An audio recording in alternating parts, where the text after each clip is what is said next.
So my name is Pauly. I've been in the corporate sustainability field for over 10 years now, and I've been with Idealo for 3 years. And I would like to talk about, what do customers really expect? What are the insights that we could gather from an e-commerce perspective? What do they expect and what don't they expect? And is there any nuance to it? And how can we use this to develop our product further? So this is a rough agenda for today. I'm talking about maybe like 25 minutes, and I'm trying to make it a little bit interactive. Let's see if that works. So I'll give you a very brief introduction to Idealo, then I'll discuss the topic of bias and about like what we have, like what kind of expectations we might have, especially in my field in sustainability. And then I will share some user insights with you, and then I will also talk about what kind of lessons we learn from Idealo. And as I mentioned before, this is me. I'm the head of sustainability now at Idealo, and I've mostly worked in e-commerce, in IT sectors. So let's start very quickly with Idealo. I think most of you who are from Germany might know us. We are also in 5 other countries. In Europe, we used to be a small startup in Berlin. Now we've grown quite a bit. We are 1,000 employees. And as you can see here, like we're a price comparison platform. We don't sell our own products. We don't ship our own products. We're really a platform where users can go to find a product that works for them. So it's very important for us to understand, how our business model can have a good sustainability impact, because we can't make the shipping more sustainable, for example, which might be something a lot of e-commerce companies do, but we have to figure out how we as a price comparison platform can work here. And as you can see, we have a few material topics regarding sustainability. So, for example, reducing our own carbon emissions. But something that we really try to focus on even more now is more sustainable consumption. So if a user comes to our platform and they're looking for, let's say, some like phone, then we can say, sure, here's like an iPhone, but also, are you interested in a phone where you can change the batteries maybe? Then you could look over here. Are you interested in a used iPhone? Then you can look over here. So we really just try to give all the different kinds of information, all of the different views on a product, and then the customer can choose for themselves if they would like to go this way or the other way. So this is really important for us. We need to understand what our customers want from us. This is really our core business at Idealo, not just when it comes to sustainability. So we're always looking into user experience research. We're always asking our customers, and we're also always asking just online shoppers in general, like very regularly, what do you expect? What are you looking for? We've done this during COVID, for example. We've done this during like inflation times. We always try to be really close to understanding what our customers want. And this kind of brings me to the reason I am here today and the reason that I looked into customer expectations for sustainability. So I've had 2 very different conversations in the last few months, and I'm very curious to hear if you've had something like this before as well. So the first conversation I had was with one of our user experience experts, and they were giving a little talk to all of the Idealos, and they said, we had this really interesting problem the other day. So we saw that when customers were shopping for sneakers, they would not click on the filters, the sizing filters for the sneakers. They would just click through to the shop immediately. And then our shops told us that actually the user didn't buy anything. So they came to the new shop, but then they just left the website without buying the sneakers. So the shops came to us and they said, okay, what's going on there? Why are you giving us these clicks, but then they are not converting to any sales? And so my colleague from user experience looked into it, and they did a lot of research. They were really digging deep. And in the end, they figured out that actually most of these clicks came from our Instagram campaigns. And for Instagram, they already knew what kind of size of sneaker you were. So they said, oh, here you can buy the latest like Nike Air size 43. then people came to Idealo and they thought they had already chosen size 43. Then they went to the shop, but the shop didn't have size 43. So they were very frustrated, obviously. So very understandable. They said, okay, now we need to figure out how we can change these Instagram ads, how we can make sure that people use the sizing filter. Then they will be happy with the product and our shops will be happy as well. So this was for the sizing filter. I thought, wow, that's really interesting. I learned a lot about user experience, how we can make our shop more interesting to our customers. And then I had another conversation just very recently, and we have a filter for more sustainable products. So if you have certain certification in your products, then you can list under the more sustainable products filter. People can click on it, and then they find more sustainable products, such like as a Fairphone, for example, but other things as well. And I wanted to change this filter because there's a new EU regulation, so you have to really make sure that it's very clear to the customer why we say this product is more sustainable. So I talked to another UX colleague and I said, oh, I would like to put some effort into this, a few weeks, like maybe a little sprint, and then we have a really good filter. And my colleague said, oh, Diana, I looked into this and actually people are not really clicking on it.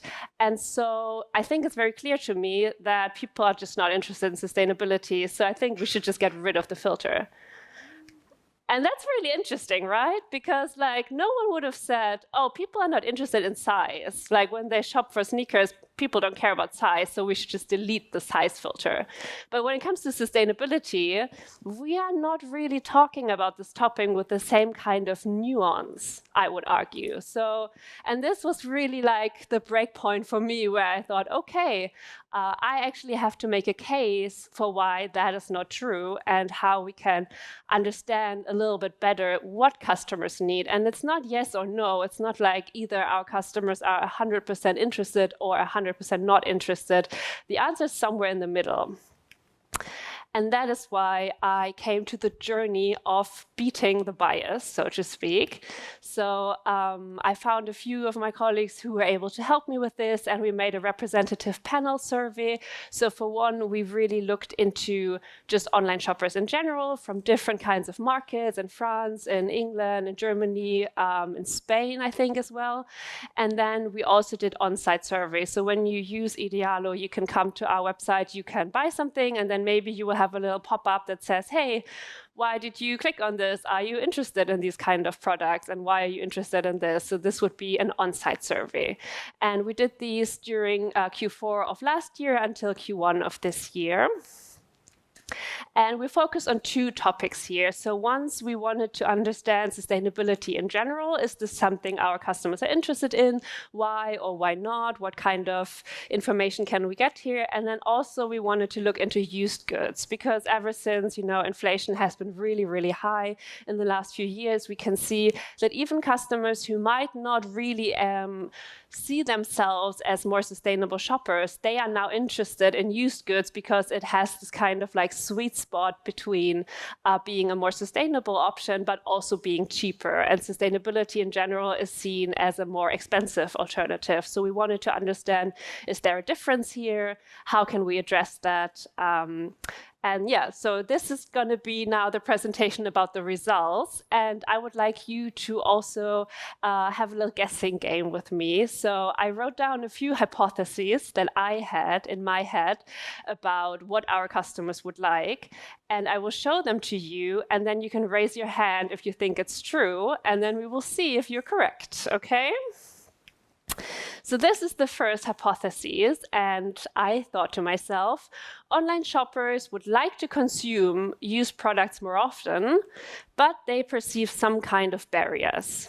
Do you think that's correct? Just a show of hands, who thinks this is correct? Okay, yeah, I would say most people think this is correct. And actually, yes, that is correct. So they would like to do it more often.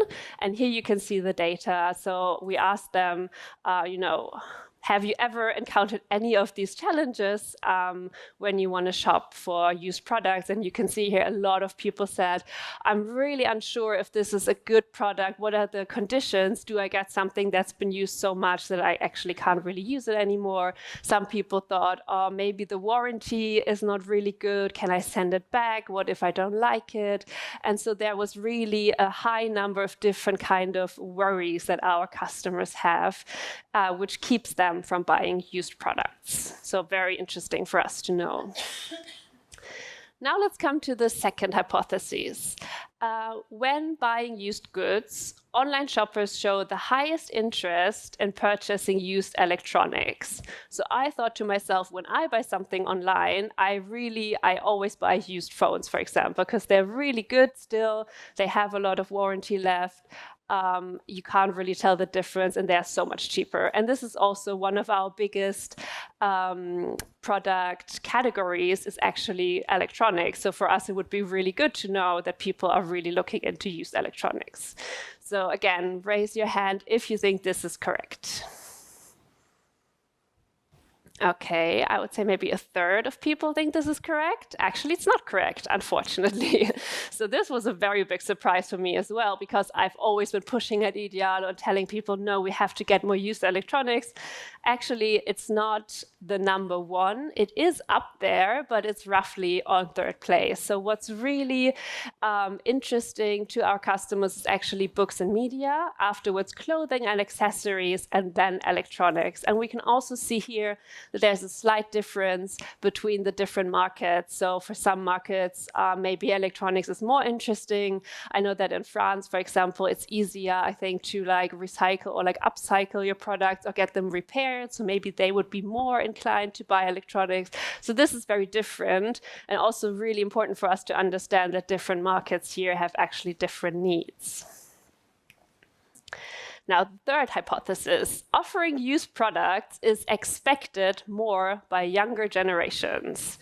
So I think you're already raising your hand. You've all heard this before, like the Generation Z, they are really interested in sustainability. We have to do it for the Generation Z. So what do you think? Raise your hand if you think they are more interested in used products than other generations. Okay, the most hands I've seen so far, it's not the case. That was also a really big learning experience for myself, because again, this is something that we've tried in the sustainability team to push. When we were pushing for more sustainability, we said, the younger generation really expects this.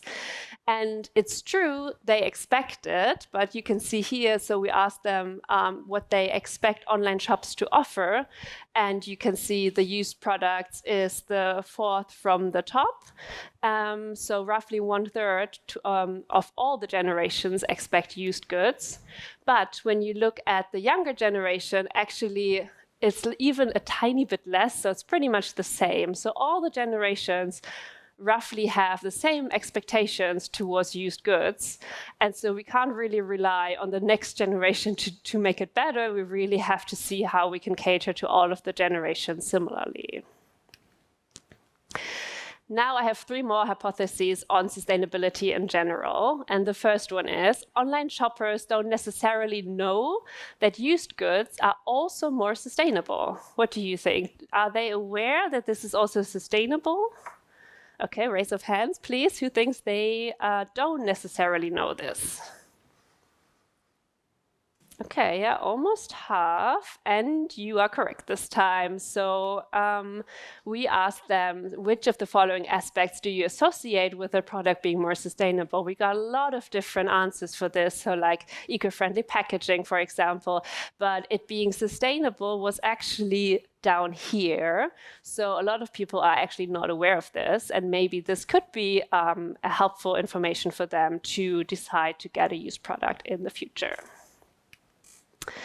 And then we were wondering, or we were thinking, online shoppers prefer non-sustainable products mostly for convenience reasons. So it's just much more convenient to buy non-sustainable products. It's easier for some reason. People don't really want to think about it, and that's why they just like it better. Do you think that's true? Raise of hands.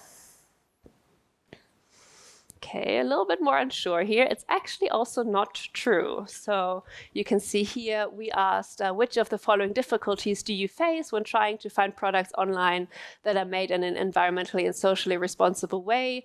And they actually say, so the biggest problem for them is higher prices, uncertainty if a product is actually more sustainable or not, and the convenience is all the way down there. So it's really not that important to them compared to other things.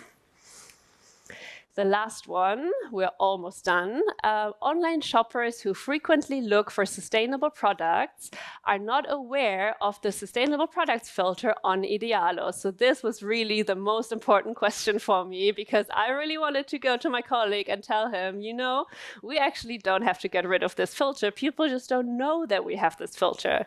So what do you think? Is that true? Raise of hands. Yes, thank you for being my supporter.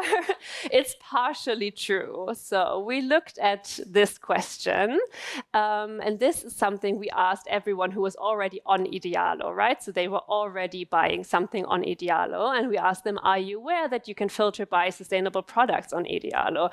And you can see a lot of people are saying, I have just never heard about this filter. I just haven't seen it before. And only a few said, yes, I've tried it. And then we also looked into frequent users versus just users who haven't been at Idealo that much. And we can see the more you come to Idealo, the more you understand our platform, how filters work on our platform, the more likely you are to actually try it and use it. So it's really just, it's not about people are not interested in this. It's more about how can we make it more accessible to them. And now I come to the lessons learned, to the final part. Obviously, we need to now use these insights and make something for our product.